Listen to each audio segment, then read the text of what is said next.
আসসালামু আলাইকুম কাঞ্চন kitchen Barca আন্নগো বেকের স্বাগতম। তো আজকাল আন্নগোলে মজার একটা রেসিপি লই আইছি। আজকের রেসিপি হইছে মগজ আর জিব্রা একসাথে ভাজি করুম। তো আই এনে ভাজি করবার লাই পাতিলের মধ্যে জিব্রা কিন দিছি, দিয়ে 1 চামচ হলুদের গুঁড়া দিছি, 1 চামচ মরিচের গুঁড়া দিছি। তারপরে এনে আই পরিমাণ মতো লবণ দিছি। এনে আই 1.5 চামচের মতো দিছি জিরা আর ধনিয়া গুঁড়া।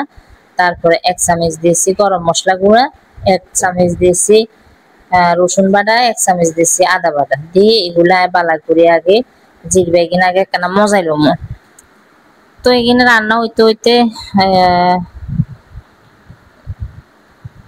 তেজপাতা দিছি, দারচিনি দিছি, দিয়ে আই এখানে সুন্দর করে আরেকখানা রান্না করুম। করে আই তো এনে আই মজক এগিন দিয়ে দিছি। মজক এগিন দিয়ে আই এবার সুন্দর করে লাড়ি চাড়ি ভাজি করে রান্না করুম। রান্না করি হয়তো তার এখানে মোটামুটি রান্না হয়ে গেছে আর আই এনে সরিষার তেল দিছি। কড়াইয়ের মধ্যে সরিষার তেল দিয়ে পেঁয়াজ কুচি দিয়ে দিছি। পেঁয়াজ এখানটা একখানা লাল লাল করে ভাজা ভাজা করে লমু।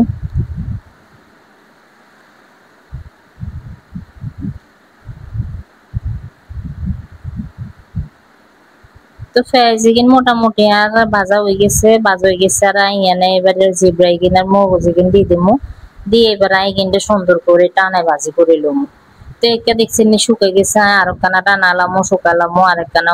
তো এরকম করে জিরবা বা মজক ভাজি করলে অনেক মজা। এটা তো মানে আরো খুব পছন্দ, আর ছেলেরও খুব পছন্দ। তো দেখছি কি সুন্দর করে জিরবা রান্না করে এলাইছি, এরকম একবার ট্রাই করে চাই, অনেক মজা লাগে। তো আজকের মতো ব্যাকের ধন্যবাদ, আল্লাহ হাফেজ।